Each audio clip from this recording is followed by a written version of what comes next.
Mas vamos falar do Rio de Janeiro, para onde foi aquela massa de ar polar que estava aqui em São Paulo e que foi para o Rio e atingiu chuva forte por lá, hein? Desde a noite, chuva forte no Rio de Janeiro. Estou ao vivo com um chamado pelas fortes chuvas que atingiram outras cidades, estrago deixando o Rio de Janeiro em estado de atenção. O aeroporto do Galeão precisou ser fechado, tá?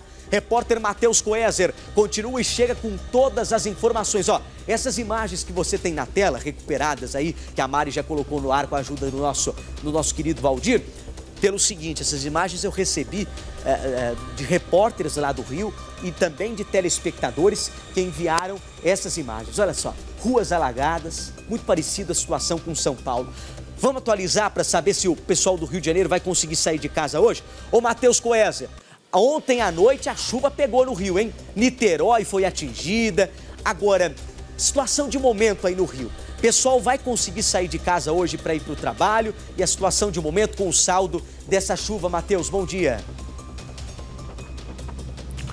Muito bom dia para você, Dudu. Bom dia a todos que nos acompanham aqui no Primeiro Impacto. Nós estamos rodando aqui na Zona Sul do Rio de Janeiro para mostrar para o nosso telespectador como está a situação nesse momento. A chuva deu uma pequena trégua nesse momento, mas desde ontem à tarde ela tem se intensificado. Muitos pontos foram alagados, 67 pontos, segundo a Prefeitura, ficaram alagados. O município decretou situação de alerta, como você falou também nos aeroportos.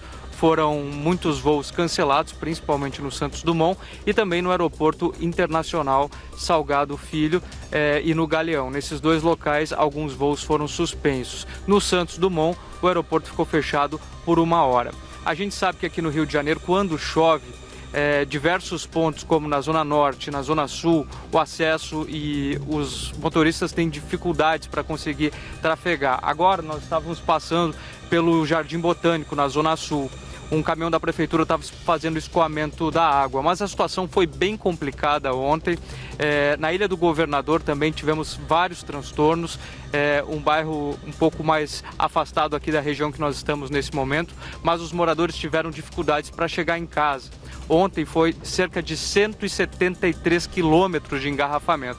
E aí é claro que no Rio de Janeiro, para chegar em casa, o pessoal chegou a levar cerca de 3 horas, Dudu. Muitos transtornos. E ao que tudo indica, essa chuva deve continuar. Então o motorista e as pessoas que estão saindo de casa, tendo em vista que agora as aulas também retomaram as atividades normais, o pessoal aí vai ter que ter muita cautela, vai ter que se antecipar. E alguns bairros da Zona Norte, da Zona Sul, a gente preconiza que as pessoas tentem evitar ou tentem usar o transporte público. Agora também, falando em transporte público, ontem também tiveram problemas no transporte público. O BRT, as vias expressas tiveram que ficar parados por algum momento, porque a água chegou a invadir algum desses carros. Então, transtorno na maioria dos pontos aqui do Rio, Dudu.